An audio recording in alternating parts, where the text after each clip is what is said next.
Hello, everyone. Our topic for today is how sociologists explain deviance and nonconformity, right? The explanations towards why individuals behave in a deviant or a nonconformist manner. Now, if we speak about this particular topic, this topic happens to come under the heading of social control, conformity, and resistance. This is topic number 1.2. We tested on this topic in paper 1. About this particular topic, if we speak about the factors that lead to individuals behaving in a deviant manner or a non-conformist manner, there are a couple of factors that we'll be taking into account. Initially, we'd speak about the role subculture plays, followed by under-socialization, followed by marginalization, followed by cultural deprivation, and towards the end, we'd speak about social resistance. Now, about this particular topic, we have recently had a question on this particular topic our paper in our paper from October-November 2023. It was question number 3, the question where we get a statement, and right underneath that statement, we have a 10 marker and a 6-mark question. In the 10-mark question, we're asked to explain that particular statement. In other words, we're expected to support that particular statement. However, in the B part for the same question, that is 3B, the examiner asks us to give one sociological argument against that view, right? So the statement over here was the main cause of deviant behavior is social resistance. So in this question, in the A part, we're expected to explain it. Like I said, we're expected to write down in support of this particular statement, right? It would be a one-sided answer. We're expected to write down in support of this particular statement. Ideally give 2 points, develop them, use sociological evidence, material concept theories, and that's about it. However, for the next question that asks us to write down one sociological argument against, it's on your discretion. You could choose any other point except social resistance. Now look at this. There are 5 different options that we have. There are 5 different factors that we'll be studying today that, like I said, include subcultures, under socialization, marginalization, cultural deprivation, and social resistance. So what I'm saying is, besides social resistance, that's what the statement said. We need to give one argument against it. So besides this, you may choose any point where you think you could develop that point. You could be able to provide sociological evidence in support of that particular point that is not social resistance, right? Using sociological evidence, give one argument against this view. So taking this ahead, about this particular topic, like I said, we'd be expected to give an explanation as to why and how these factors have the role to play in terms of explaining the reasons why individuals are involved into deviant or nonconformist behavior. Before we proceed, let's talk about what the term deviance and nonconformity mean over here. When we use the word deviance, a deviant act is an act that is not acceptable in a society at a particular time, place, or situation. An act that is not acceptable in a society at a particular time, place, or situation, we refer to that act as a deviant act. So when we speak about deviance, a deviant act is, let's just say, the opposite of a norm, right? Norm, we use the term norm to refer to acts that are acceptable, right? So these are the acts that are acceptable in a society, whereas a deviant act is an act that is not acceptable in a society, of course, in context of time, place, and situation. Moving on, if we speak about nonconformity, what does the word nonconformity over here mean?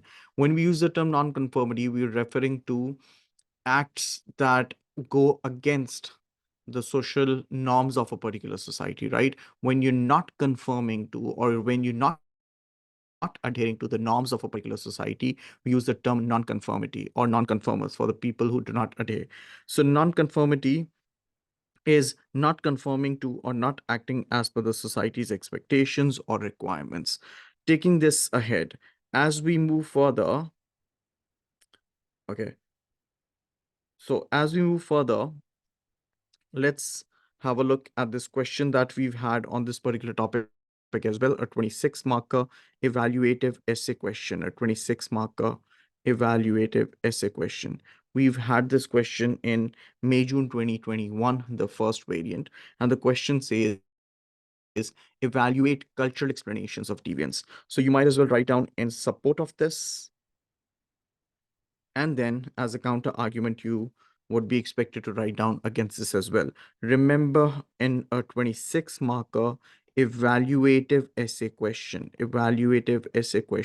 you're expected to write both sides of the debate, right? However, I mean, this question either happens to be question number 4, or you could get this as question number 5. So in paper 1, what happens is you get 5 questions in total. The first 3 questions, they're compulsory questions where you do not get any choice, right? The previous question that we were discussing, the question where I had mentioned you get a statement, that is question number 3. However, for question number 4 and question number 5, they're both evaluative essay questions, and you get a choice between you get a choice where you're expected to attempt either question number 4 or question number 5. So yeah, this is the question that we had. We'd be expected to write down in support, and we'd be expected to write down against. Now, a few things that I'd want you guys to keep in mind. Remember, when we speak about these CIE marking schemes, they provide us indicative content. Indicative content, or in other words, it's on your discretion. You want to use these examples, these references over here, well and good. If you do not want to use them, alternatively, you could use any other sociological explanation, any other sociological material, concept, theory, perspective, or for the matter of fact, evidence. Now, taking this ahead, to begin with, remember there are 5 different factors that we'd be bringing in under discussion here, right? Now, when I say there are 5 factors, remember I said there are 5 factors that we would discuss over here. I did not say there are only 5 factors that could be used, or there are only 5 explanations that could be used to understand deviance and nonconformist behavior. Amongst these 5 factors, the first and the foremost over here is subcultures. Before we proceed with what subcultures are, I'd want us to have an idea about what a culture is. When we use the word culture, or as we use the word culture, defining culture in its most simplistic of form, the term culture refers to a way of life, right? When we use the word culture, we're actually referring to a way of life. Now, when we talk about a way of life could include the language we speak, the customs, the traditions, the values, the norms, the do's, the don'ts, the things that are acceptable in a particular society, right? So a culture, like I said, is in its simplistic form, a culture is the way of life, right? Now, every society has a particular culture. In other words, what I'm trying to say is every society has a particular way of life.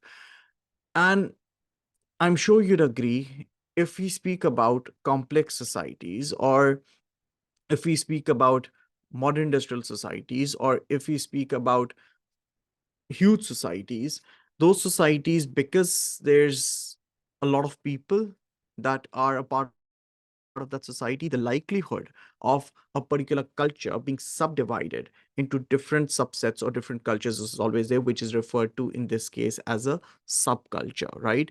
I tried explaining you what the word culture means, and then from the word culture, we moved on to the term subculture, right? Now, what does the word subculture mean? A subculture, or a subset, right? Or a tiny culture within a culture, right? Relatively tiny, of course. Now, a subculture is a culture within a culture, right? Now, there are various subcultures that exist within a society. For instance, we could talk about subcultures on the basis of gender, right? Male subculture, female subculture. For instances, there are divisions on the basis of ethnicity, right? As we speak about ethnicity, there are so many countries where we have uh, where we have a lot of ethnic people, where we have a lot of people from different ethnic origins living together. Talk about the UK, talk about uh, Dubai, talk about India, the South Asian country, where there are a lot of subcultures within within a whole culture, right? So we have an idea about what the word culture means. I tried explaining you what the word subculture means. At this point, I'd also want you to note that when we speak of subcultures, there are subcultures, or there are divisions within a society on the basis of the socio-economic status people hold to, right? Or on the basis of people being rich or poor. Over here, we're referring to subcultural differences based on the extent to which they're affluent or otherwise, based on the extent to which they're rich or otherwise, right? Now, a few terms that we typically come across very often while studying sociology, to begin with, working class, and then we speak about the middle class, and then we speak about upper class. So it's typically the working class and the middle class that are more popular over here. When I use the word working class, I'm referring to individuals who might be involved into manual work or the labor force. Or to put it in a simplistic manner, people who are poor, right? When I use the word middle class, I'm referring to individuals who are involved into maybe non-manual work, or the people who are rich, right? Relatively rich. So about upper class there, let's refer to them as the very rich or the elite, right? Now I'm trying to keep things simple over here. Okay. Whenever I use the term working class ahead, I'm talking about people from the less privileged, less affluent background. Taking this ahead as we proceed, subcultures within multicultural concept complex societies, or within modern industrial societies, there will be more than one single value system. Of course, the extent to which you have people from a diversified background within a society, right? जितनी ज़्यादा आपके पास diversity होगी society के अंदर, उतने ज़्यादा chances हैं कि हमारे पास लोग होंगे जो कि अलग-अलग वैल्यू सिस्टम को होल्ड करते होंगे, ठीक है? उतने ज़्यादा चांसेस होंगे लोगों के उतने चांस ज़्यादा चांसेस होंगे कि हमारे पास लोग हो जो अलग-अलग सब कल्चरल वैल्यूज़ होल्ड करते हों, ठीक है? So, within complex societies, there will be more than one single value system. There will be groups which have different values, right? Groups that have different values. Subcultures, referred to as subcultures. In Western societies, some sociologists have argued that the working class subculture are very different from the wider culture. Now, at this point, we are talking about dividing people. We're talking about individuals holding different cultural values based on their socioeconomic status. We're talking about how individuals from the working class perhaps have different values as compared to the wider societal values, right? We're talking about a comparison over here. People from the poorer background, the extent to which people from a poorer background, from the less privileged background, them holding values which might be different from the wider societal values, right? From the wider societal values. Now, of course, if you sprinkle different perspectives over here, you would come across different explanations. For instance, if you bring in Marxism over here, we could refer to how the societies typically hold or stick to a dominant ideology or a dominant culture, which is the culture of the elite, which is the culture of the bourgeois. But I'm not getting there. I'm not getting into details when it comes to perspectives. So, getting back to where we were, we're talking about how individuals from the working class hold a subculture which is different from the wider societal cultural values, right? Wider societal cultural values. Taking this ahead, getting back to the topic that we were discussing, to remind you all again, we're talking about different explanations as to why people are involved into deviant behavior, the explanations as to why people are involved into non-conformist behavior, right? There are various explanations that could be provided for this. Amongst those explanations, we're talking about subcultural explanation here, right? We're talking about the subcultural explanation. So, taking this ahead, we'd speak about this American anthropologist, Walt B. Miller. One, this gentleman was American. Number two, he was an anthropologist. Who are anthropologists? To put it in a simple manner, the people who systematically study humanity, humans, right? So, an American anthropologist, Walter B. Miller, he came up with a couple of features. He came up with a couple of features that he thought were common amongst individuals from the working class. So, we're talking about this gentleman, Walt B. Miller, American anthropologist, back in the 1960s. Back in the 1960s, right? So we're going 60 years back. Back in the 1960s, this gentleman came up with an explanation, or this gentleman came up with a couple of features. He came up with 6 different features that he felt that the working class individuals, or people from the working class background, or people from the poorer background hold in common, right? Now, according to Miller, some of the features of working class subcultures have been seen as, according to Miller again, number one, troublemakers. According to Miller, individuals from the working class background, according to Miller, individuals from the working class background, they typically do not hesitate getting into conflicts. They typically do not hesitate being a troublemaker, right? So, one of the features, according to Miller, again, that helps us understand working class individuals is them being troublemakers, right? Willingness to accept that life involves conflict and to get involved in fights very often. One. Number two, moving on to the second feature, according to Miller again, toughness. For instance, according to Miller, I'll use this example. For instance, according to Miller, individuals from the working class background, they perceive masculinity, they perceive maleness through physical strength, through fights, through conflicts, through drinking, right? So, one, we spoke about being a troublemaker. Number two, we spoke about how they perceive masculinity. They perceive masculinity or being a male with toughness. Number three, we speak about smartness here.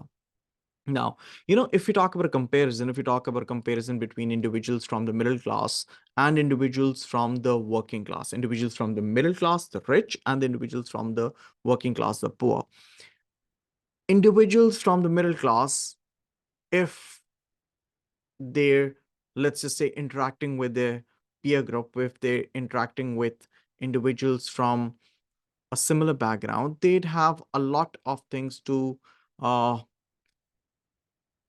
they'd actually be in a position to use a lot of things to make a comparison amongst each other. For instance, it could be education, it could be their social position, it could be their professional advancement, so on and so forth. However, on the other hand, if we speak about individuals from the working class background, since they do not have much, since they haven't really accomplished much in life, according to Miller again, they try to stand out amongst their peer. Now, what does the word peer over here mean? People of your own age, right? They try to gain status amongst their peer that involves dressing as well as possible. Since they don't have much to much or any better parameters that they could use to make a comparison, what they do is they try to compare themselves with each other on the basis of how well dressed they are, so on and so forth.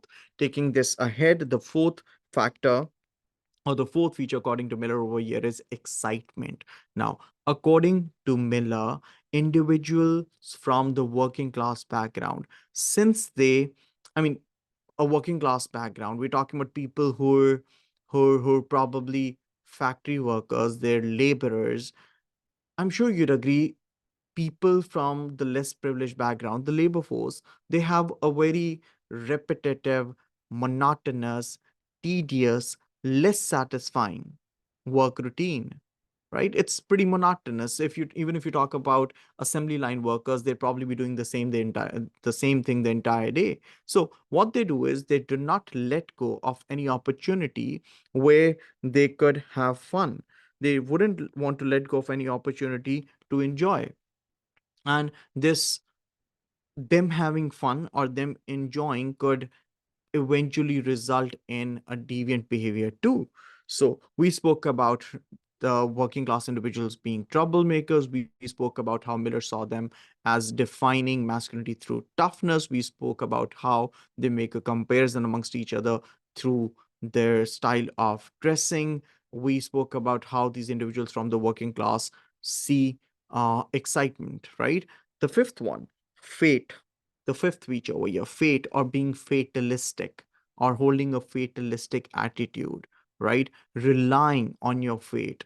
Now, if I may give you an example over here, if you talk about a comparison between individuals from the working class as compared to the individuals from the middle class, middle class individuals, you'd see them putting in efforts, you'd see them being achievement oriented. However, on the other hand, if we speak about individuals from the working class, they hold a very fatalistic attitude, a fatalistic attitude. They rely on fate, right? The attitude, the orientation that they carry towards life is very fatalistic, or in other words, they probably wouldn't really put in efforts and just wait for things to get better on their own.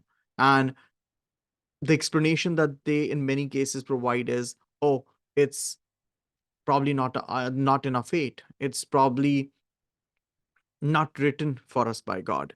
So yeah, we spoke about fate, and the last one over here is autonomy.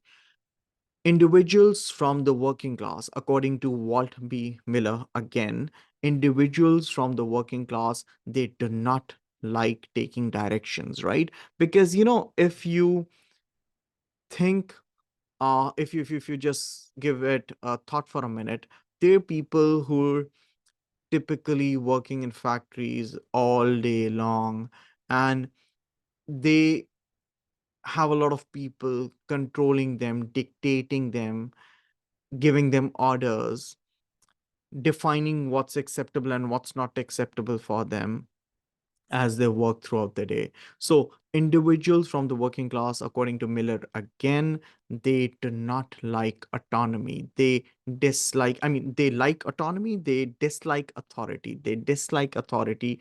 They do not like people telling them what to do and what not to do.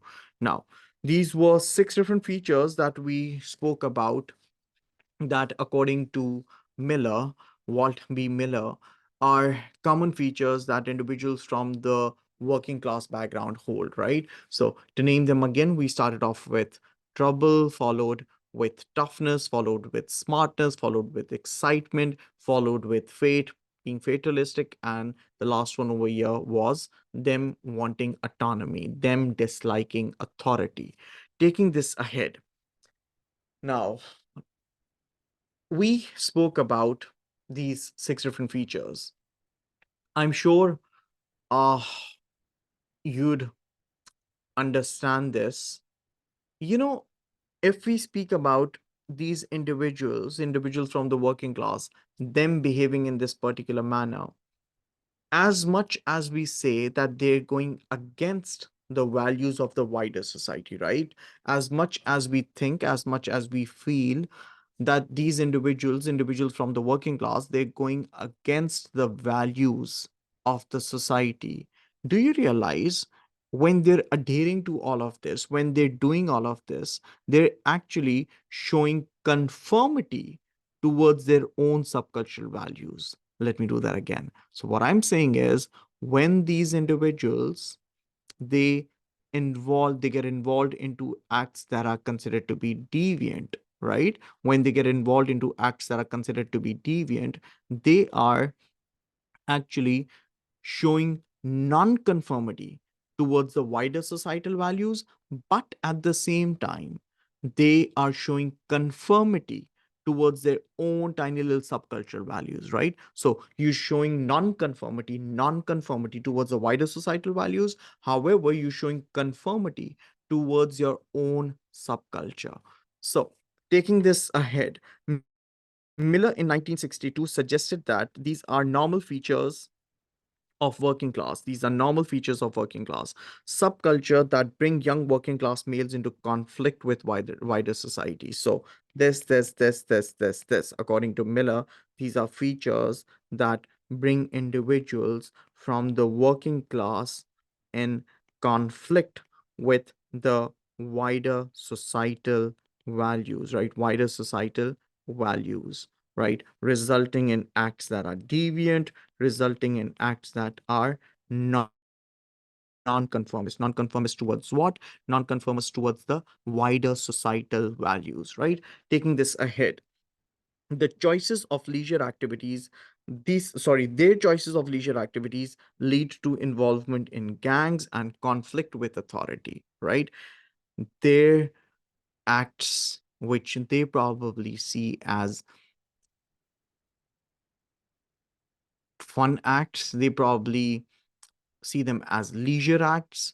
They lead them, they lead these working class to get involved into gangs and conflicts with the authority, right? Gangs and conflict with the authority. Now, taking this ahead, authority in the form of the police. So the behaviors of these young men seems to be an example of non-conformity. But the working class youths are in fact conforming at their own subcultural values. This is what I was explaining you a minute back. In that sense, they are not deviant. They're not deviant according to their own subcultural values, right? They're deviant according to the wider societal values, but they're not deviant according to their own subcultural values. Other groups of young people have formed distinctive subcultures based on particular styles. These are considered in the section on resistance that we could speak about as well. I mean, you guys could YouTube them too. Mods and rockers, they were very popular during the 1960s. Pretty interesting. If you could spare 5 to 10 minutes, just hold here, or rather wait till we get done with this lesson, then you guys can YouTube them. Now, taking this a step ahead, we spoke about the first factor, that is subculture. We tried using subculture as an explanation for why individuals are involved into deviant and nonconformist acts. Taking this ahead, second in line, we have under socialization, right? The second factor that we bring in under discussion over here is under socialization. As we speak about under socialization, rather, before we move on towards under socialization, let me give you a quick little recap on socialization. Socialization, remember, is a learning process. Socialization is a learning process that changes humans into social beings, into social actors. Through the socialization process, individuals are given an identity, they told who they are, what the color of their skin is, they taught the basic do's, the don'ts, they taught how to walk, talk, eat, so on and so forth. In a nutshell, it's your family. It's your family through primary socialization. Your family through primary socialization teaches you or helps you internalize, right? Helps you internalize in the sense that you taught stuff in a manner that it becomes a part of you, it becomes a part of your personality. So, individuals through primary socialization by their family, they are made to internalize the values of a particular society. Now, the country that you born in, again, like Pakistan, the country that you born in, this particular society, a Pakistani society holds, there are certain values, customs, traditions, and they are initially taught to you by your family, right? It's your family that gives you a basic understanding all of this. However, that's when we talk about socialization, right? Getting back to our topic, when we speak about under socialization, right? The name pretty much explains it all. Under socialization. What does the word under socialization over here mean? Under socialization, or in other words, we're probably referring to how these individuals who are involved into deviant and non-conformist acts, they're probably not being socialized the right way. Their socialization process was probably a failure, or they might as well been adequately socialized, or alternatively, right? We talked about the first possibility, them not being socialized the right way, the way the society expects them to be socialized. Could be because of numerous reasons, because probably the parents did not have time, or they couldn't really devote the the amount of time and effort that they should have towards their towards their children getting socialized throughout their upbringing, right? That's one possibility. Another possibility, when we speak about, or when we use the word under socialization, as we use the word under socialization, we may also be referring to certain families who have an environment at home. I'm trying to keep this simple for you, right? So we're talking about certain families who probably have an environment at home that shows more of acceptance, an environment at home that shows more of acceptance towards acts that the society doesn't really approve of otherwise, right? I'm talking about families that probably show acceptance, or they're okay with their kids, with their children being taught values that do not, or that are not really in line with the wider societal values.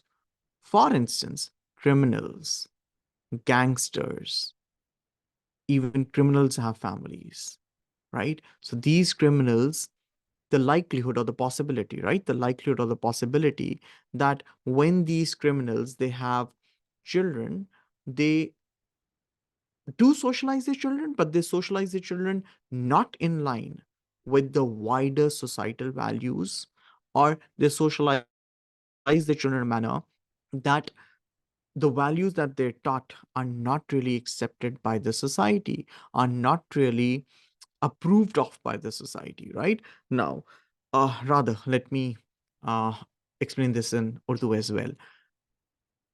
कई ऐसी families होती हैं हमारे पास, कई ऐसी family society में होती हैं जो कि अपने बच्चों को, I mean there okay, I mean if I may give an example, कई ऐसी फैमिलीज हैं जहाँ पे you see older family members or even parents using inappropriate words in front of their kids, in front of their children, right?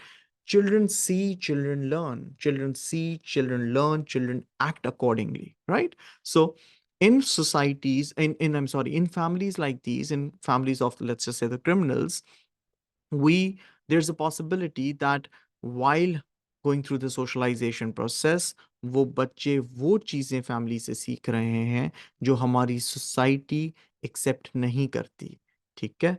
Now, the second explanation, that is under socialization. Another explanation for deviance is that socialization has been partial or unsuccessful, right? During primary socialization, individuals internalize the norms and values of their family and then of the wider society. There will not always be complete agreement between the family's values and those of the wider society. This is what I want you all to focus on. There will not always be a complete agreement between the family's values and the values of the wider society, right? Now, an individual may be socialized in a family where some deviance is tolerated or approved of. For instance, like I said, even criminals have families. Alternatively, the family may fail to socialize a child adequately, perhaps through lack of care or an inability to devote time to the children. The child may, and consequently, the child may not completely internalize moral values, right? The child may not completely internalize moral values, morality, morals, you being able to differentiate between what's right and what's wrong, what's acceptable and what's not. So, or may not develop the ability to judge what behavior is appropriate in different situations. So, leading to, consequently, again, leading to acts of deviance, leading to non-conformist acts, right? Back to square one. The topic that we're discussing today has to do with different different factors that help us understand and explain why individuals show deviance, or why individuals are involved into acts of deviance, why individuals show non-conformity, why individuals show non-conformity towards the wider societal values. We started off with subculture, right? Number two, we just spoke about under socialization. Third in line we have over here, third in line that we have over here is marginalization. Now, what is marginalization? The word marginalization comes from the word marginal, right? A margin. Remember, at school, whenever you've been asked to draw a margin, it has always been towards a corner, right? So if you have a page, if you've been asked to draw a margin on that particular page, you draw it towards one extreme corner. Now, just keep this in mind. This would help you remember marginalization, this concept of marginalization. Marginalization, or a marginal group, a group that, or any social group rather, that has been pushed towards the fringes of society, a social group that has been pushed towards a corner in the society, right? When we use the term marginalization, we are referring to the powerless groups of society, right? The powerless groups of society. In the UK, the term marginal or marginalization is typically used to refer to individuals from the working class background, individuals from the working class background, or from the poorer background. Now, these individuals from the working class background, since they see themselves being pushed towards a corner, right? Since they see themselves being sidelined by the wider society, this again could possibly be a reason why they're involved into acts of deviance. This again could possibly be a reason as to why they show non-conformity towards the wider societal values. Now, we just spoke about how the working class is considered to be a powerless group, how they're considered to be marginalized, right? Now, there are many other groups that we refer to as the marginal or the powerless groups as well. For instance, members of different ethnic minorities. For instance, the elderly people, because they lose their economic worth in most cases, not all. Females are seen by many sociologists as being treated as a marginalized group. Underclass, the class beneath the working class, probably people who are unemployed, who've been unemployed for very long, homeless people, so on and so forth. Children, younger children, they're also considered to be uh, marginal individuals that belong to a marginal group by many people. So now we'd be using marginalization as an explanation as to why people are involved into acts of deviance, and why is it that these individuals they show, where is that? Okay, so yeah, okay, so why they show non-conformity. All right, now before we proceed, I'd want you all to read through this part, right? Read through this part and then I'd explain this to you. I'd like to assume you all must have paused it here and read through the content under the heading of marginalization. If you did not as yet, do it right away. So, when we talk about marginalization as an explanation as to why people are involved into deviancy, acts of deviance, when they turn out to be deviant, or when they show non-conformity. Marginal groups. Some individuals and groups are pushed to the fringes of society, both economically and politically.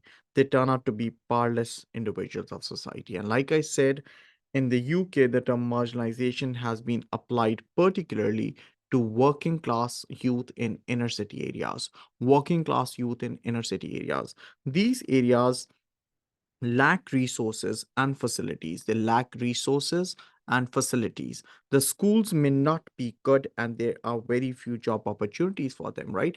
People being pushed towards a corner, people being marginalized.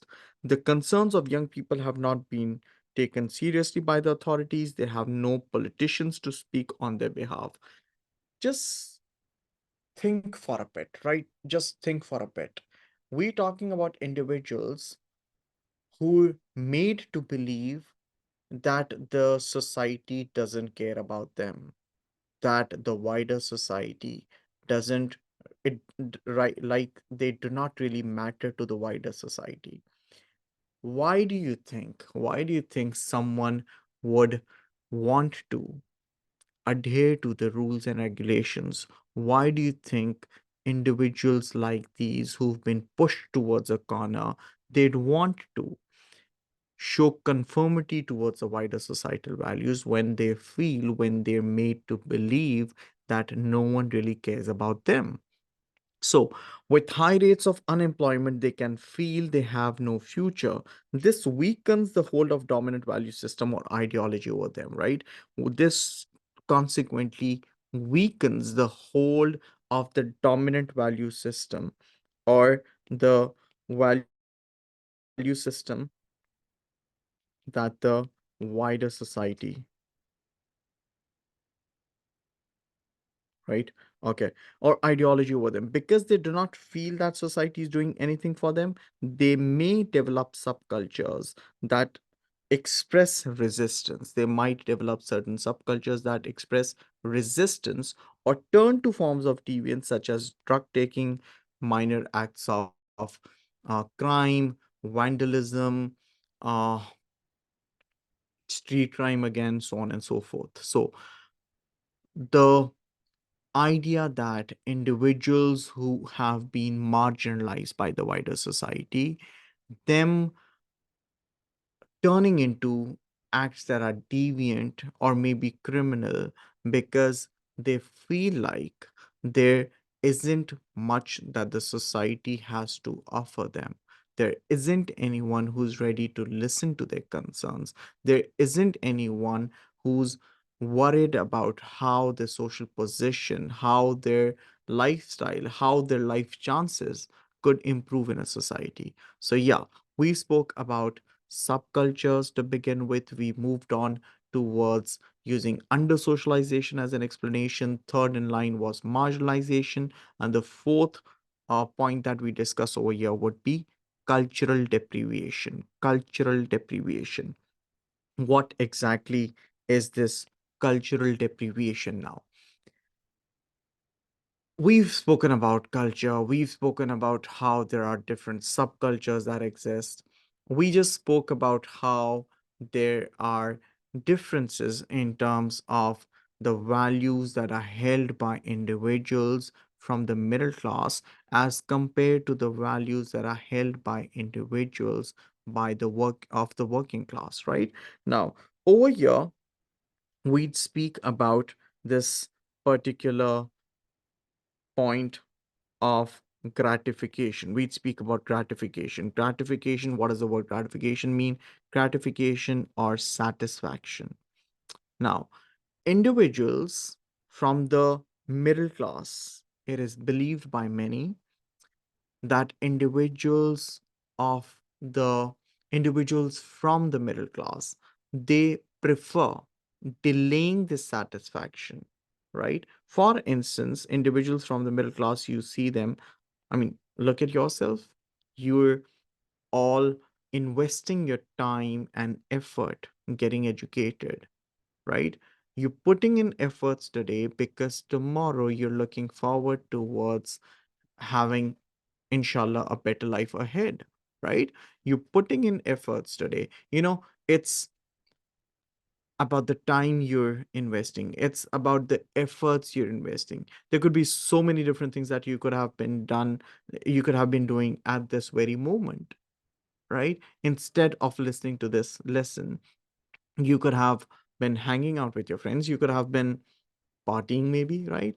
Instead, you chose to sit and listen to or attend this lesson because deep down inside you feel, what if? what if you get this question? What if you get a question on this particular topic in your CIs? That would, that's a couple of months away. If you get a question from this topic in your CIs, it is going to help you score better. Better score leads to better grade. Better grade leads to better overall A2 grade, which would inshallah lead to better chances going to the university of your choice, which would again lead to better life chances, right? A better life ahead. You're delaying this gratification, you're deferring this gratification for a better tomorrow. However, if we speak about individuals from the working class, these individuals from the working class, they prefer seeking, or they seek immediate gratification. They're more present time oriented, right? They want to get rewards right away instead of showing readiness towards putting in efforts today so that they could end up with a better future. What they do is they yeah, they have fun today. They would miss classes, they would not be serious about their school, they wouldn't really put their pen to paper, they'd bunk classes, and so on and so forth. The list goes on, right? Instead of, instead of, uh, yeah, instead of these individuals from the working class wasting time, if they would have delayed this gratification, they would probably have a better future ahead too. So as of right now, we're talking about, we discussing this point, that is cultural deprivation. We are talking about how individuals from the working class, they're culturally deprived, how the attitudes and the orientation they carry leads them towards a self-imposed barrier that constrains them, that limits them, that restricts them towards better life chances. So I just take another moment and this explain you what Barry Sugarman, the British sociologist, had to say about this. So I'll just take this space here. I'll put up a box so that you guys are able to differentiate. I think I need a bigger one. For now, let's just make do with this. So yeah, now the person I'm referring to, Barry Sugarman, you might as well Google him. Back in the 1970s, this gentleman, he was a British sociologist.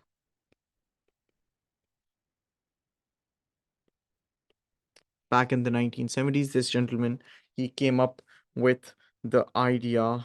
Okay, why does sociologist not look clear? So yeah, back in the 1970s, this gentleman came up with the idea that the attitudes or the orientation that individuals from the working class they carry, it holds them back from succeeding in life. To begin with, we might as well speak about how they believe in immediate gratification, gratification, gratification. Number two, how they are uh, image gratification or present time orientation, how they're fatalistic, fatalistic attitude.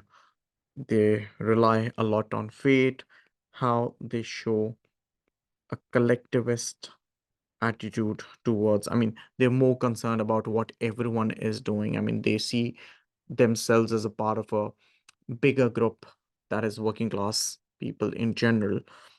And I mean, these are characteristics of a working class. If I may compare them with individuals from the middle class, middle class individuals, they defer or they delay gratification. Middle class individuals, they're more achievement oriented instead of them relying merely on fate, how individuals from the middle class, how they're self-oriented, they're more concerned, they're more worried about their own future.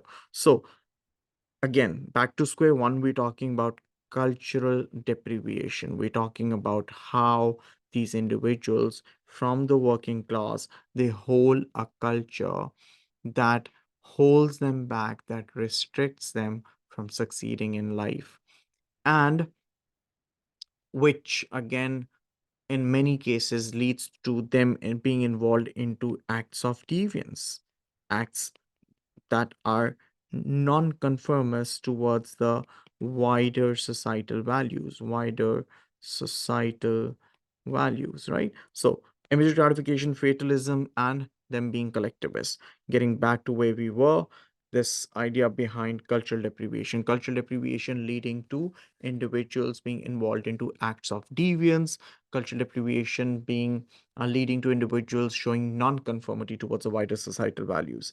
A further argument suggests that some groups in society lack the attitudes and values which would allow them to be successful, right? Lacking the attitude, lacking the values that would lead to success. For example, by obtaining qualifications and being upwardly social mobile, for example, the working class. Now, this working class, they lack qualifications. Like I said, option one, you listen to this. You probably have a notebook in front of you and you're taking notes. If not, start right from the beginning, grab a notebook and start taking notes. So, lacking qualification, which results in them not being able to experience upward social mobility. What does the word social mobility mean? Social mobility is moving up or moving down or coming down the social scale, your social position, from being poor to being rich or from being rich to being poor. Of course, when we talk about social mobility in general, we're referring to individuals getting richer. Okay, so you're studying because tomorrow you could have a better life, you'd have better social standing in the society, inshallah. So, a further argument suggests that some groups in society lack the attitudes and values which would allow them to be successful. For example, by obtaining qualifications and being upwardly socially mobile, for example, the working class. Having a different set of values from that are dominant places such groups at a disadvantage. So, having a different set of values from those that are dominant or that hold dominant positions in the society, that is the rich, having different set of values. We're talking about the working class having different set of values as compared to the middle class or the richer people, places such groups at a disadvantaged position. For example, to succeed in education, it helps to be able to take a long term view, delaying gratification, right? Oh, it's written here. So, working hard and postponing leisure, that is to defer gratification or to delay gratification. Children whose family background has socialized them into thinking and acting like this stand a better chance of success. They are referring to you, they're referring to individuals from the middle class, right? The more privileged ones, the privileged ones, alhamdulillah, the people from affluent backgrounds. However, children from the working class backgrounds are more likely to have been socialized into preferring immediate gratification. You've seen how, if you have domestic help at home, you've seen how they're looking forward towards getting their kids off school and making them work at a very young age.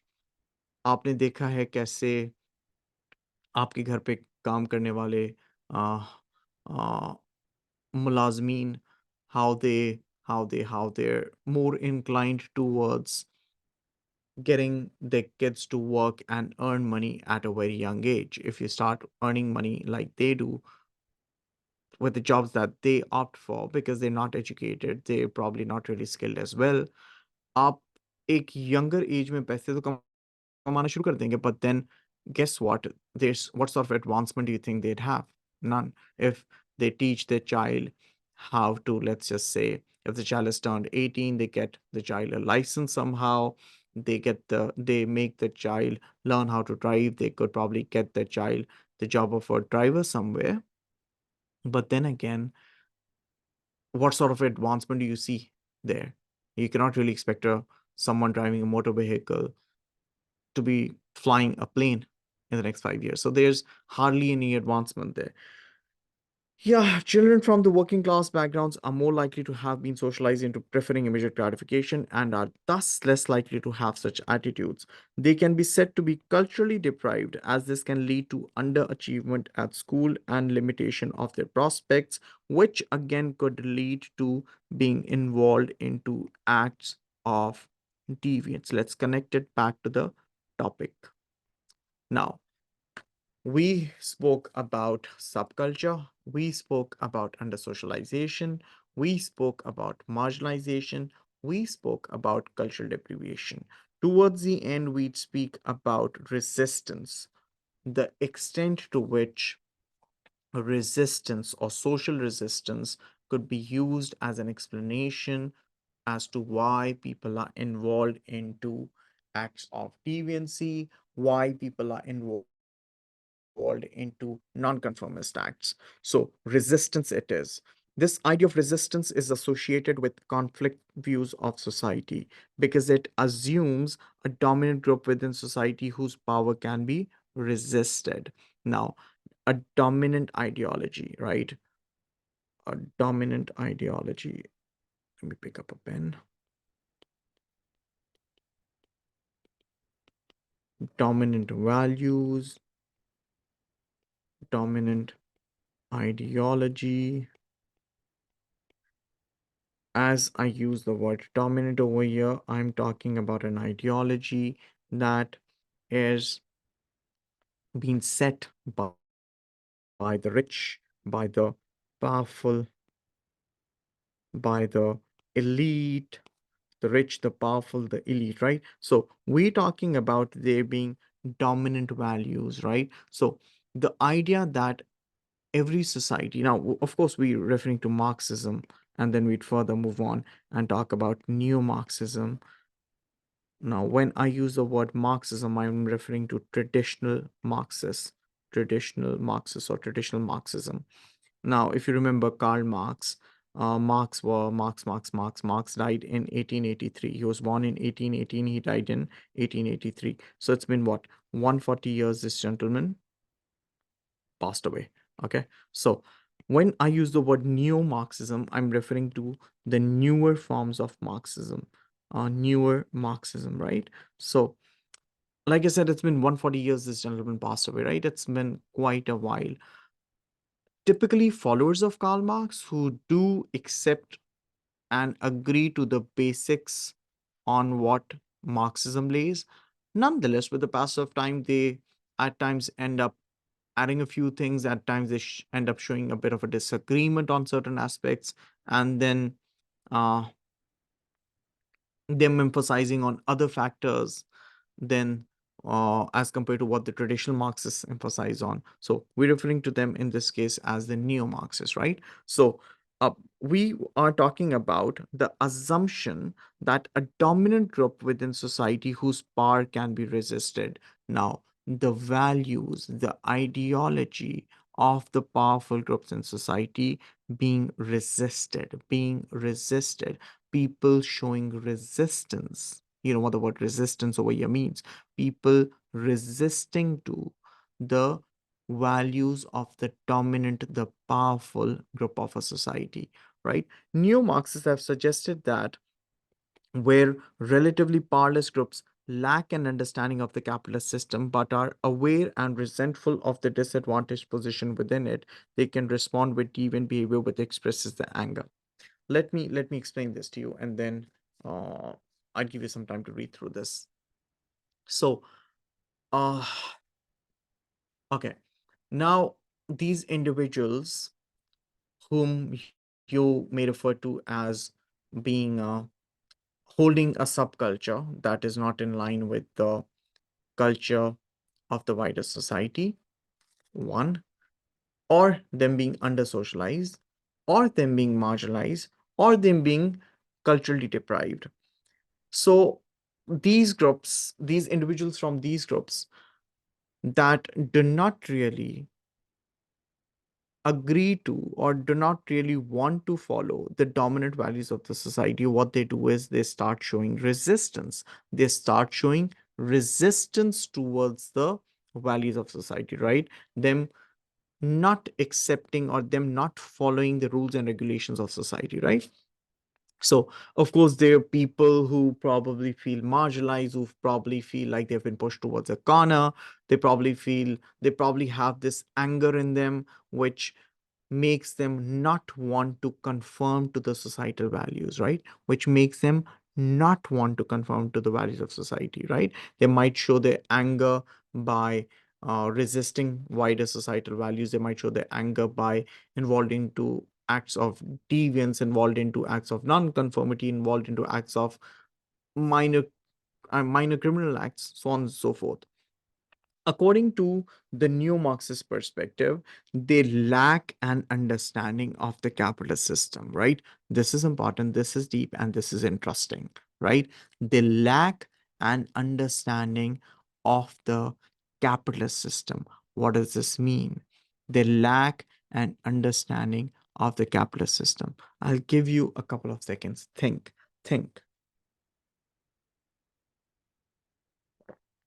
Now, lacking an understanding of the capitalist system. Or, in other words, according to the neo Marxist perspective, the capitalist system, the capitalist system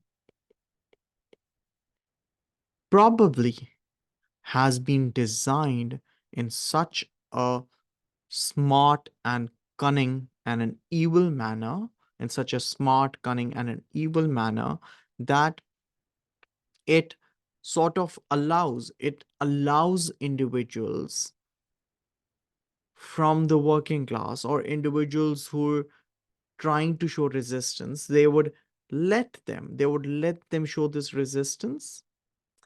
And again, a question that rises over here is, why would they want to allow them to show resistance? They're probably doing this so that as soon as these individuals, they're involved into acts that the society doesn't approve of, they catch them, they hold them accountable, they penalize them, they punish them. Think, individuals who want to show resistance towards the system, वो individuals जो society के values को resist करना चाहते हैं. हमारा capitalist system इतना smartly designed है according to the new Marxist perspective कि इन लोगों को आप सॉर्ट ऑफ अलाउ करते हो कि वो इन एक्ट्स ऑफ डिवियंस में इन्वॉल्व हो या क्रिमिनल एक्ट्स में इन्वॉल्व हो.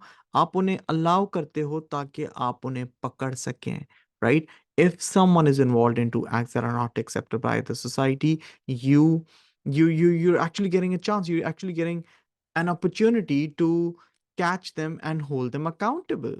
You're holding them accountable. You're punishing them so that you could also set a lesson. You could set a precedent. You could give them a lesson. It would turn into a lesson for the rest. They'd be like, hey, wow, wait. So these people, they showed resistance, and wait, they've been cut, they've been punished, they've been penalized, right? So taking this ahead, neo-Marxists have suggested that where relatively powerless groups lack an understanding of the capitalist system but are aware and resentful of their disadvantaged position, right? They're aware that they're in a disadvantaged position and they want to respond. How do they respond? They respond by getting involved into acts of deviance. They respond by expressing their anger, right? This cannot become a revolution that will bring down the ruling class and capitalism and is arguably a form of showing anger which can strengthen the system. Now, see, I'll use another example over here that I typically do. So yeah, I have this water bottle here, which is empty. But see, I have a water bottle over here, right? Let's just say this is a fizzy drink. This is a fizzy drink.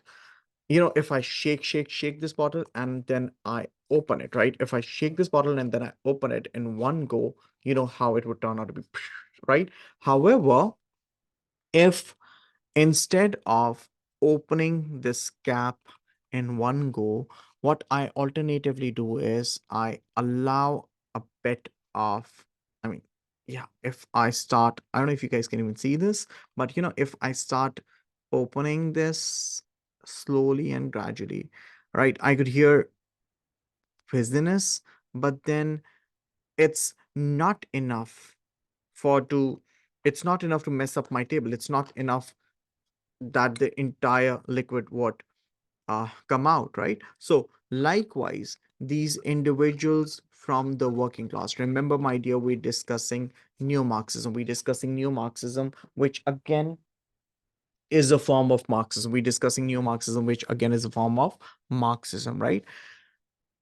According to the Marxist perspective, I'm using the word Marxist, traditional Marxist perspective, right? According to the traditional Marxist perspective, all the individuals, all the workers of the world will have to revolt, right? They'd revolt, they'd all have to come together to bring in a revolution, right? Now, I'm connecting this with the basics of Marxism too. I might be providing a bit of extra knowledge, extra information over here, but then I'm just being sure that everyone understands this concept well, even if you do not have an amazing grip on Marxism, on the basics of Marxism. So the idea over here is that according to the traditional Marxist perspective, individuals or the proletariats, the working class, the proletariats or the working class, if they're exploited continuously, a time would come that they'd realize that they're being exploited, and they'd realize that they'd all have to get together and stand up against the bourgeois or the rich, the elite, to bring in a revolution, right? In other words, सारे workers को ये realise करना पड़ेगा अगर revolution आना है, ठीक है, क्योंकि कार्ल मार्क्स ने प्रेडिक्ट किया था रेवोल्यूशन आएगा। ऐसा रेवोल्यूशन आएगा जो कि कैपिटलिज्म को खत्म करेगा, सोसाइटी के अंदर कम्युनिज्म लाएगा, ठीक है। अगर आपको रेवोल्यूशन लाना है, right? सबसे पहली चीज, according to Karl Marx, the workers, the proletariats, the poor, the labor class, they'd have to realize that they're being exploited. Once they realize that they're being exploited, they'd have to unite together. They'd have to end up end up being together. They'd have to unite together. Remember, my dear, proletariats or the poor, they are powerless, but they're a lot of people, they hold a significant majority, right? There are a lot of people who lack power, who lack control, individually, of course. But guess what? If they all decide on uniting together, according to Karl Marx, if they all unite together, they can overthrow the system. They can bring in a revolution. They can bring the capitalist system to an end. They could bring the capitalist system to an end and bring communism in the society. Remember, Karl Marx was an anti capitalist, he was against capitalism. Karl Marx was a pro communist. Karl Marx supported communism. He was anti-capitalism and he supported communism, right? Karl Marx claim करता है एक time ऐसा आएगा जब हमारे पास society में से capitalism खत्म हो जाएगी, हमारे पास कैपिटलिज्म खत्म हो जाएगी, हमारे पास सोसाइटी में कम्युनिज्म आ जाएगा, राइट? बट गेस व्हाट, ये कम्युनिज्म तो तब आएगा ना जब हमारे पास रेवोल्यूशन होगा। जब हमारे पास रेवोल्यूशन आएगा, ये रेवोल्यूशन तो तब आएगा जब सारे प्रोलिटेरियट्स इकट्ठे हो जाएं, यूनाइट हो जाएं, ठीक है।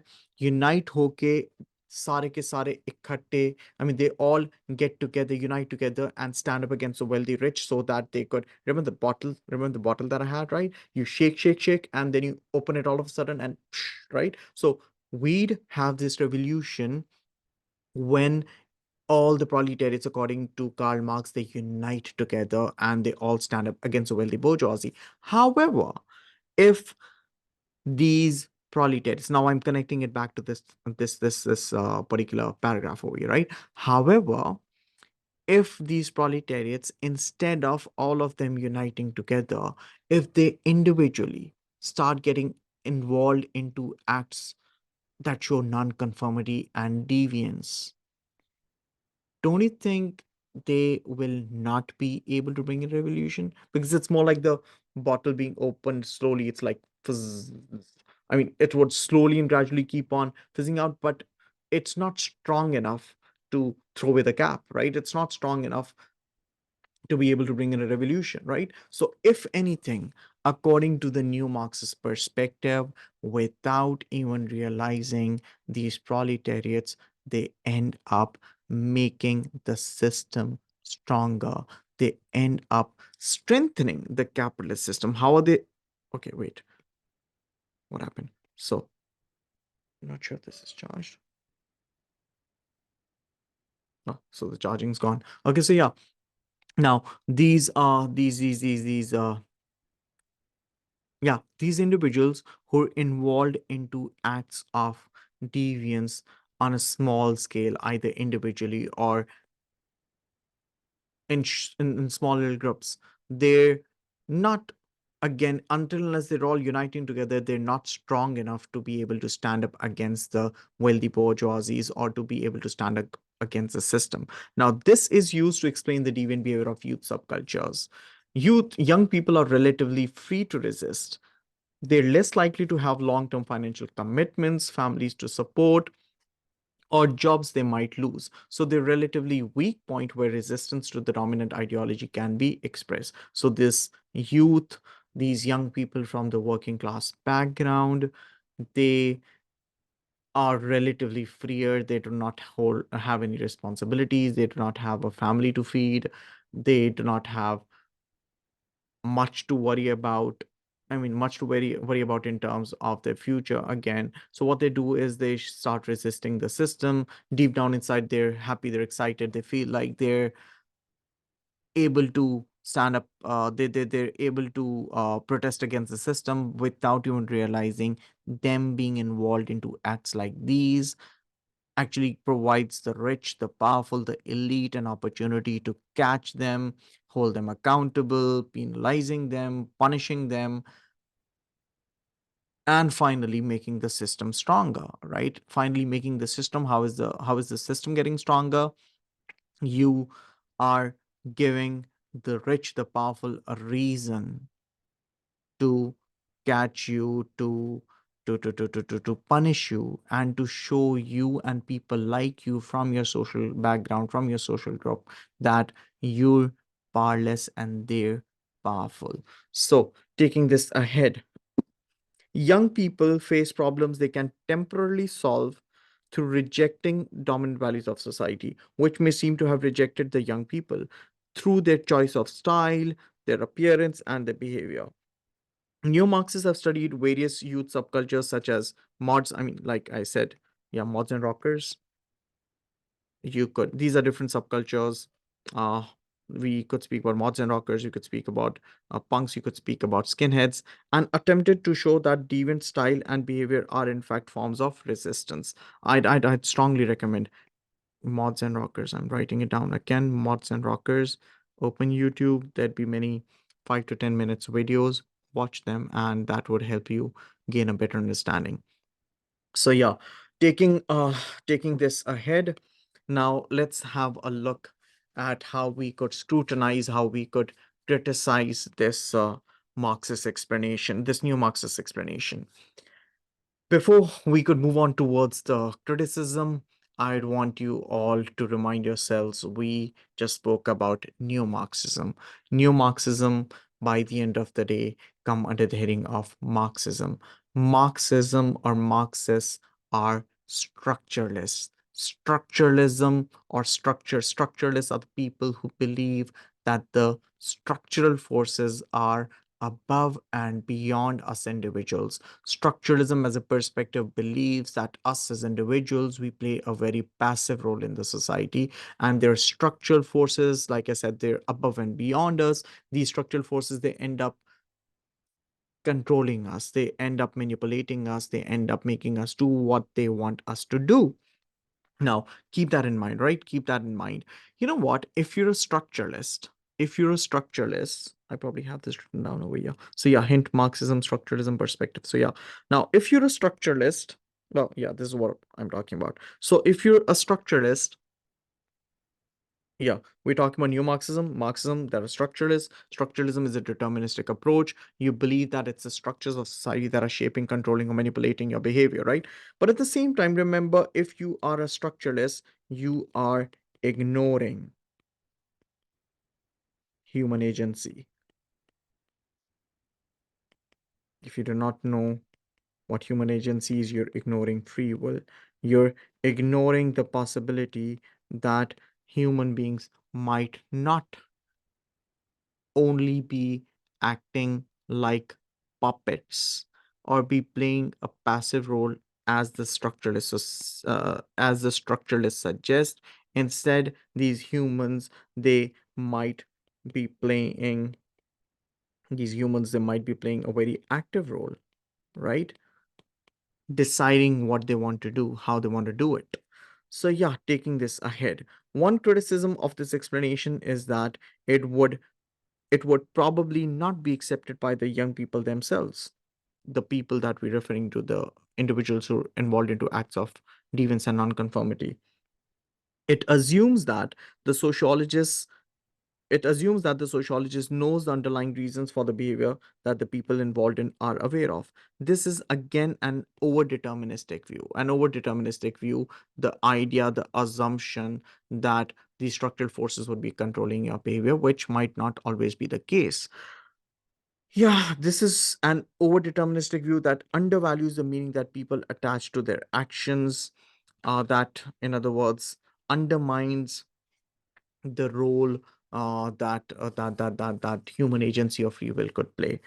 So yeah, we just discussed.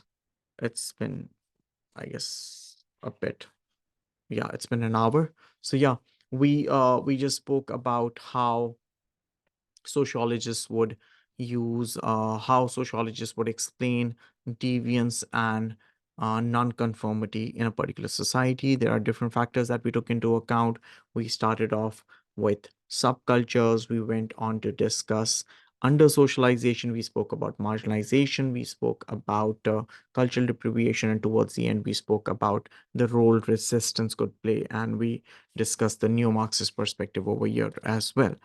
So yeah, I hope this helped, and take good care of yourselves. Stay happy, healthy, safe, and protected. Stay humble, spread positivity, spread smiles. Allah Hafiz.